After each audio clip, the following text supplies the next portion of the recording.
हिंदू कथाओं में आज भी जब सबसे शक्तिशाली योद्धाओं के चर्चे होते हैं तो सबसे पहला नाम हनुमान जी का लिया जाता है और ऐसा कहा जाता है कि हनुमान जी की शक्तियां अपार थी। रामायण में भी उनकी शक्ति और भक्ति के गुणगान गाए गए हैं। हनुमान जी को शिव जी का रौद्र रूप भी कहा जाता है और ऐसा माना जाता है कि रामायण के दौर में हनुमान जी ने अपनी पूरी शक्ति का प्रयोग नहीं किया। अगर वो अपनी पूरी शक्ति से युद्ध लड़ते तो लंका का विनाश वो अकेले ही कर देते। दूसरे देवताओं के विपरीत हनुमान जी उन चुनिंदा लोगों में से थे जिन्हें अमृतों का वरदान प्राप्त था। इसलिए कहा जाता है कि हनुमान जी कलयुग के अंत तक जीवित रहेंगे। ऐसे में कई लोगों के मन में सवाल ये उठता है कि रामायण के बाद हनुमान जी का आखिर क्या हुआ, वो कहाँ गए और अभी कहाँ हैं। आपको बता दें कि रामायण के बाद महाभारत काल में भी हनुमान जी की चर्चा 2 बार की गई थी। पहली बार तब जब भीम जंगल से होकर गुजर रहे थे तो उन्हें रास्ते में एक बुजुर्ग वानर लेटा हुआ दिखाई दिया।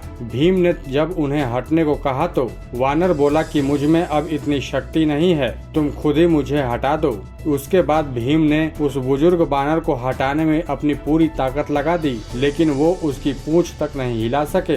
भीम को तब एहसास हुआ कि ये वानर खुद हनुमान जी हैं और भीम की मांग पर हनुमान जी ने अपना असली रूप दिखाया। उन्होंने भीम को अपनी ताकत का घमंड छोड़ने को कहा और फिर वो वहां से चले गए। दूसरी बार हनुमान जी महाभारत में युद्ध के समय अर्जुन के रथ पर ध्वज के रूप में नजर आए। उस दौरान वो पूरे युद्ध में अर्जुन की रक्षा करते रहे। युद्ध के बाद जब वो रथ छोड़कर चले गए थे तो रथ राख बन गया था। बाद में कृष्ण ने अर्जुन को बताया कि वो हनुमान जी ही थे जिनकी वजह से युद्ध में तुम्हारा रथ नष्ट नहीं हुआ था। उसके बाद भी दुनिया के कई हिस्सों में हनुमान जी को देखे जाने की बात सामने आई है, जिसमें भारत के अलावा चीन, इंडोनेशिया और कंबोडिया जैसे देश शामिल हैं, जहां अलग अलग नामों से हनुमान जी की कहानियां सुनाई जाती हैं। और इतना ही नहीं, अमेरिका से लेकर अफ्रीका तक शक्तिशाली वानर होने के चर्चे भी होते हैं। 14वीं सदी में ऋषि माधवाचार्य ने भी हनुमान जी से साक्षात भेंट करने की बात कही है।